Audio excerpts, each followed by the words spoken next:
My name is Ava. I'm 28 years old. I live in a quiet part of Greenview. From the outside, my life looks good.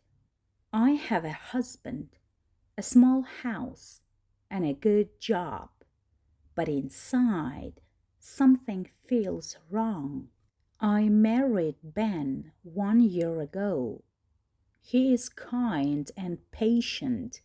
He always tries to stay positive.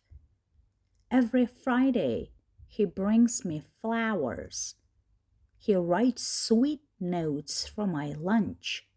He kisses my forehead every morning. He tries very hard, but I don't love him. I married him to forget someone else, Sam. Sam broke my heart. I thought Ben could help me heal. I was wrong. Every day I wake up and pretend. I smile when I want to cry. I say thank you when I feel nothing. I act like a wife, but I feel like a stranger in my own life. One night on the porch, Ben said, I know you don't love me yet, but I think you will. I didn't say anything. I already knew the truth. I never would. Our little house looks perfect, clean, bright, and quiet. There are soft chairs, warm blankets, books on the shelf, and candles on the table. People say it feels cozy, but to me, it feels like a stage. Every morning, Ben wakes up before me. He makes tea and leaves a warm mug for me on the kitchen table. Sometimes there is a note that says, Have a wonderful day, my dear. I read it.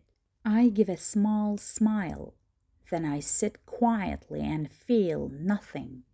I get dressed, put on a little makeup, and go to work at the plant shop. I help people choose green plants. I arrange pots. I laugh at customers' funny stories. But inside, I feel tired. Tired of pretending. At night, Ben talks about his day. He tells me what happened. He asks about my day too.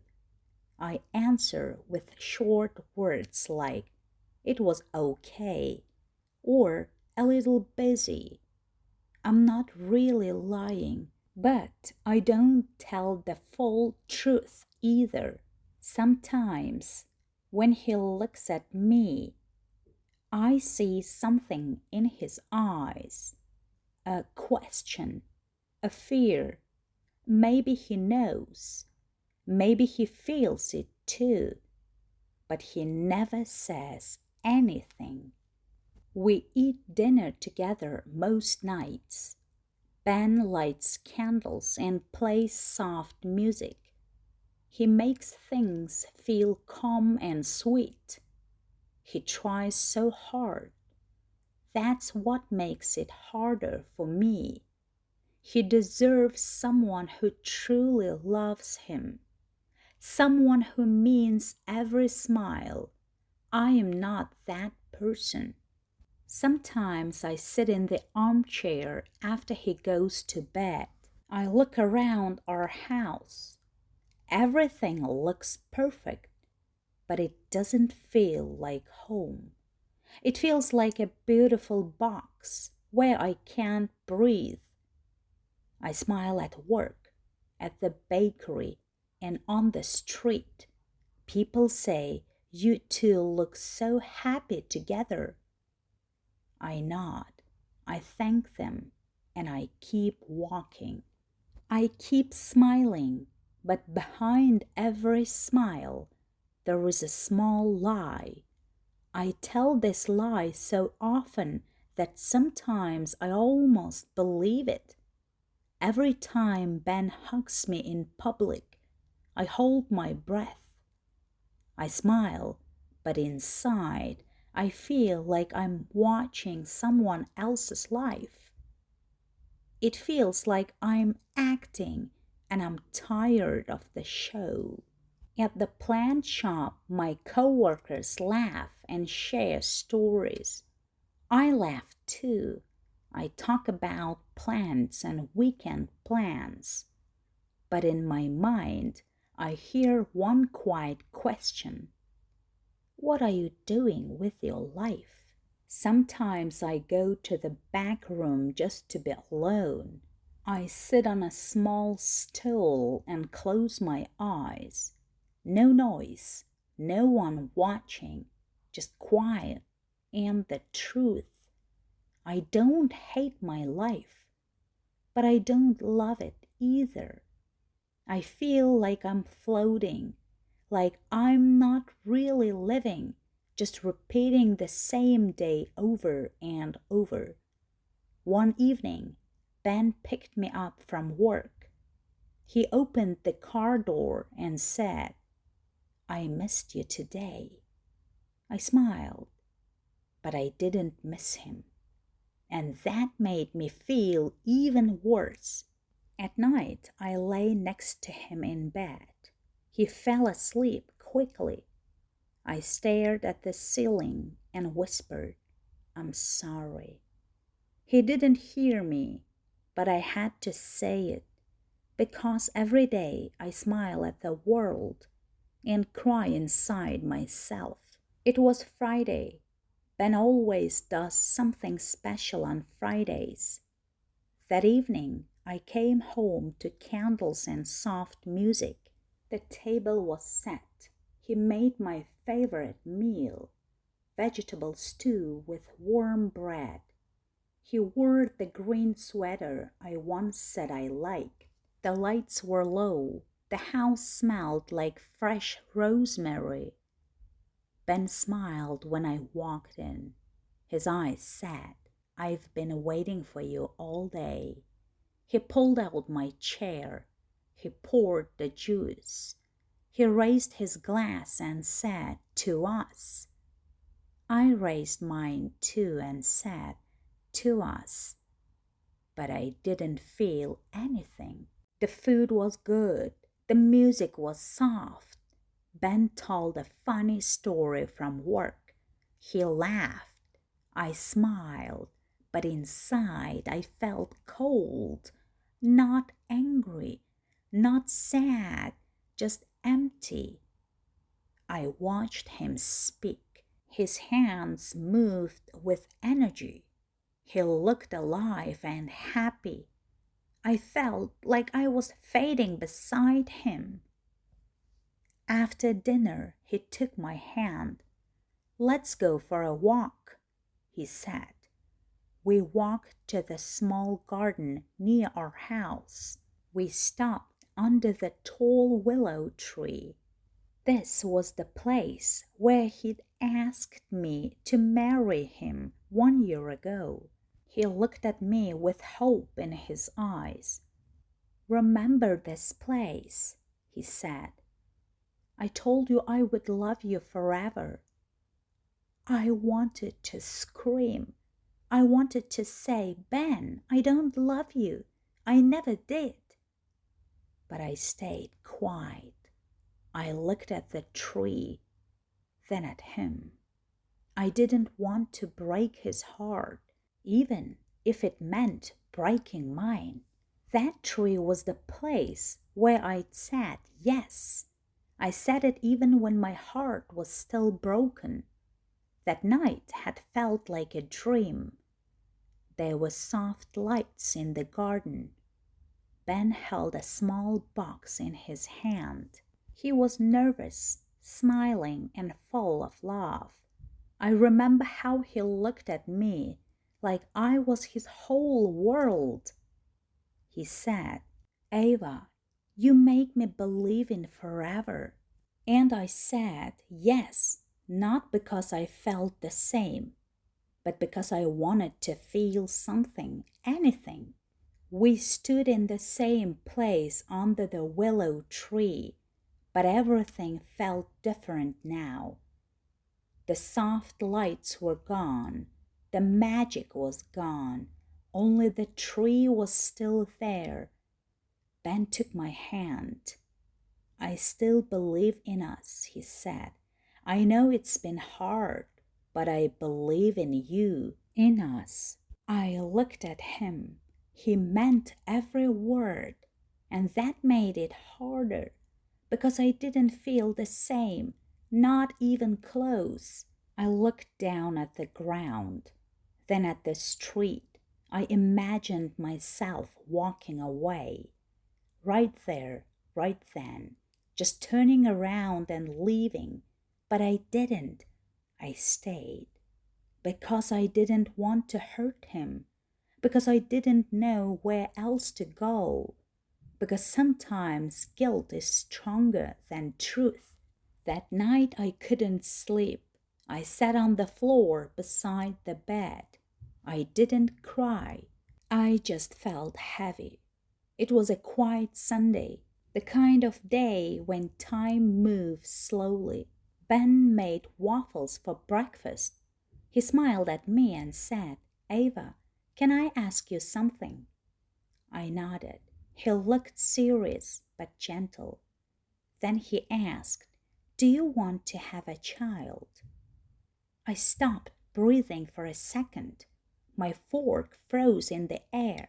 I looked down at my plate. I couldn't look at him. A child? With a man I didn't love? How could I give life when I felt so empty inside? My hands were cold. I opened my mouth, but no words came. Finally, I whispered, I'm not ready. He didn't argue. He just nodded slowly. But I saw it, the sadness in his eyes. He didn't ask again. He got up and started washing the dishes. I was still sitting there, still holding my fork, still frozen. That evening, I wrote in my journal, Ben wants a future, but I'm still trying to survive the present. Later, I walked into the bedroom. Ben was reading. He smiled at me. I smiled back at Ben, but inside, I felt like I was fading again. The idea of bringing a child into this life, built on silence and guilt, felt like a deep lie. That night, I packed a small bag, just clothes, my journal, and a book. Every item felt heavy. Every zip sounded like goodbye. Ben was asleep. His face looked calm, like someone still full of hope. That made it worse. I stood by the door, holding the bag. My heart was loud. The doorknob felt heavy. I turned back. Ben was still sleeping, still smiling in his dreams. I sat down beside the door and cried. I didn't want to leave like this, but staying was hurting more. In the morning, I woke up on the floor. The bag was still there, untouched. Ben made tea like always. He kissed my cheek and said, Good morning, my love. I believe in us. I looked at him. I looked at the bag. I hadn't left, but I wasn't really staying either. That evening, the light was soft. Ben sat with 2 cups of tea. He smiled. Sit with me. I sat down. My hands were shaking. Ben, I said, I need to tell you something. He waited. I care about you. You are kind, but I don't love you. I never did. Ben's eyes turned red. I knew, he said quietly. I just didn't want to believe it. I'm sorry, I whispered. He looked down and said, I love you, Ava, but I can't be the only one trying. If your heart isn't here, I won't hold you back. They sat in silence, no yelling, no blame, just sadness. That night, Ava slept on the armchair. She whispered, I told the truth. She didn't know what came next, but inside, something felt lighter. The pretending was over. A few quiet days passed. Ava stayed in the guest room. Ben still made tea, but there were no more notes, just silence. One evening, Ava said, I think I need to leave. Ben nodded. Do you have a place? My aunt offered her spare room, Ava said. I'm not angry, Ben said, just sad, but maybe this is right. Tears filled her eyes. I never wanted to hurt you. You didn't break my heart, he said softly. I gave it to you, even if you couldn't keep it. The next morning, Ava packed light.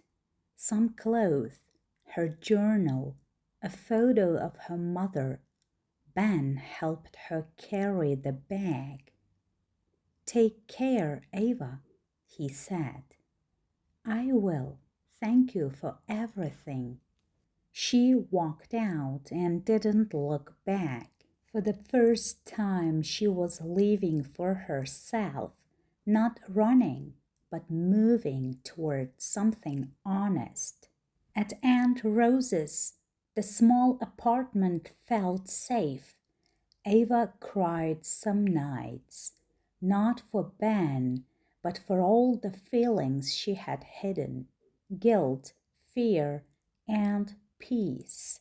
Aunt Rose never asked questions. She just made tea, played soft music, and sat with Ava when she needed quiet. Ava began walking by the lake.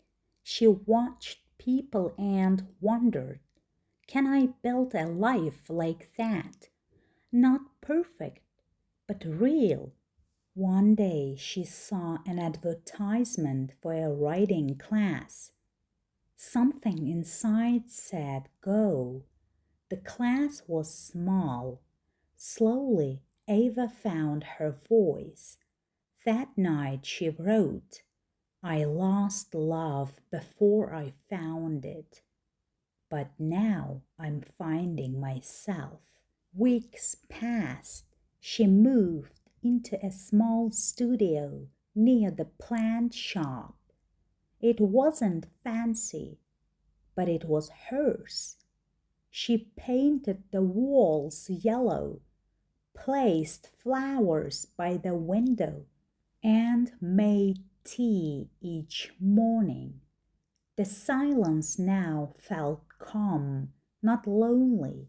One day, Ava found a necklace. Ben gave her a small heart.